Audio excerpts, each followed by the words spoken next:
Daí, pessoal, mais uma resolução. Sejam x e y dois conjuntos quaisquer, satisfazendo a seguinte propriedade. A quantidade de subconjuntos de x é o dobro da quantidade de subconjuntos de y.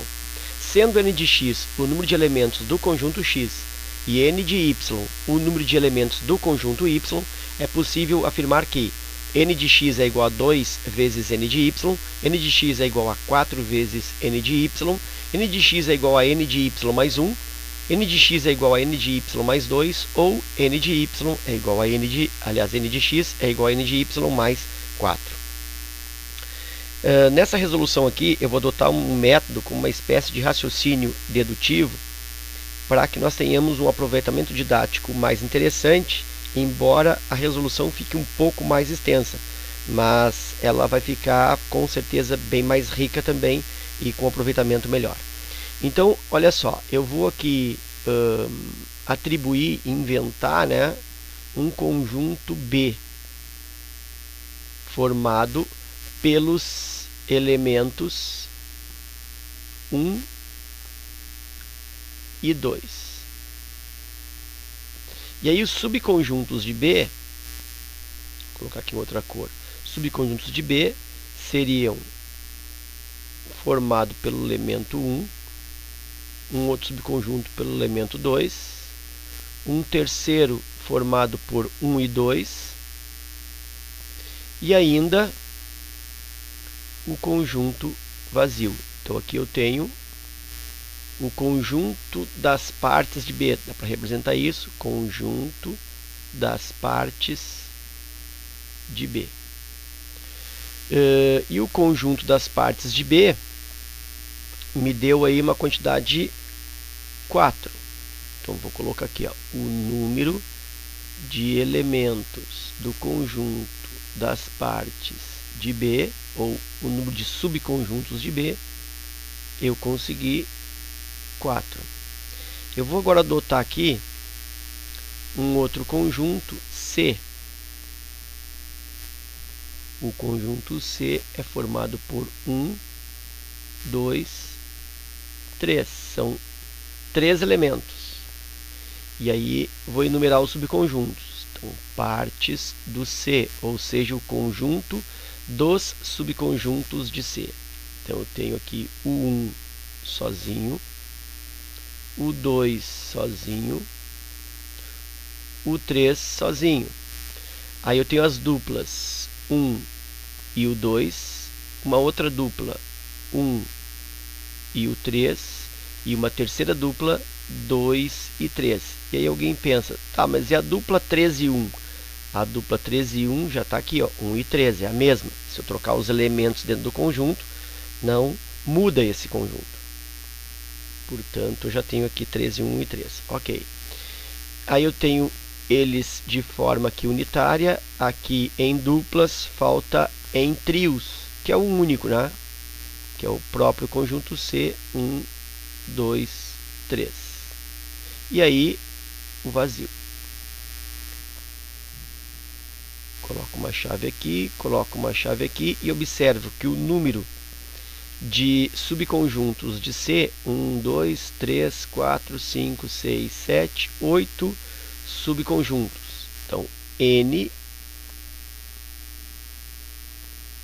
das partes do C, número de subconjuntos de C, é igual a 8. Eu vou fazer aqui em cima agora o conjunto A. No conjunto A eu vou colocar somente um elemento. Vou colocar aqui o elemento 1. E aí as partes do A eu tenho de forma individual os conjuntos unitários, 1, só tem esse, e o vazio. Então eu tenho só 2 subconjuntos. Vou fechar aqui, ó, e vou aqui. E aí eu concluo que o número de subconjuntos N de P de A é igual a 2. Bom, e a partir daí eu tenho que pensar no comportamento em relação à variação do número de subconjuntos de um para o outro. Então, olha só aqui, ó. Vou fazer uma espécie de tabela aqui, ó.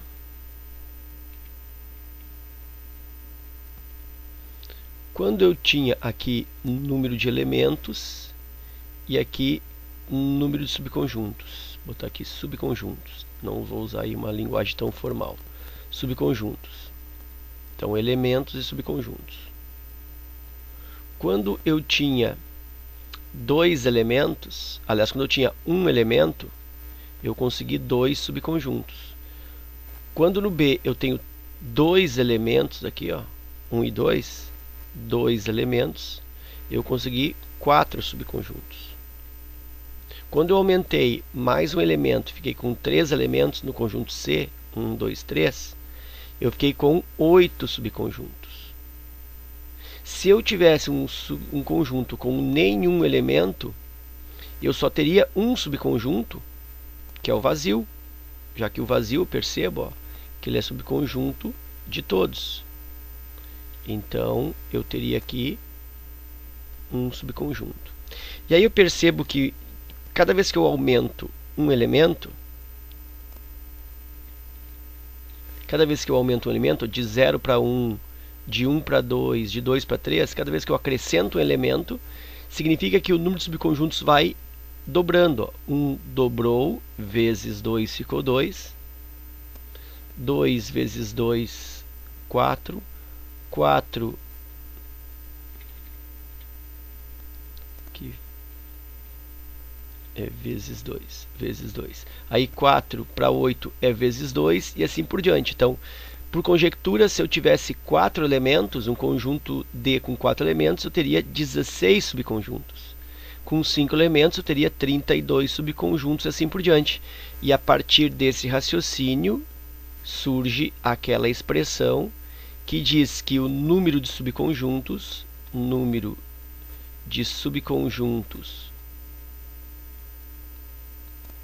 de um conjunto é dado pela expressão 2 elevado ao expoente n, onde esse n é o número de elementos. E aí faz sentido, né? Se eu tenho um elemento, 2 na 1 é 2. Se eu tenho aqui 2 elementos, 2 na 2, 4 subconjuntos. Se eu tenho aqui 3 elementos para o C, 2 elevado à terceira, realmente dá 8. Bom, ok. A partir desse raciocínio, principalmente do comportamento dessa tabela, eu concluo que se um conjunto ele tem o dobro dos subconjuntos do outro, é porque ele tem que ter um elemento a mais. Lembra? Cada vez que eu acrescento um elemento, dobra o número de subconjuntos. Então, eu vou escrever isso. Ó. Se o conjunto X tem o dobro de subconjuntos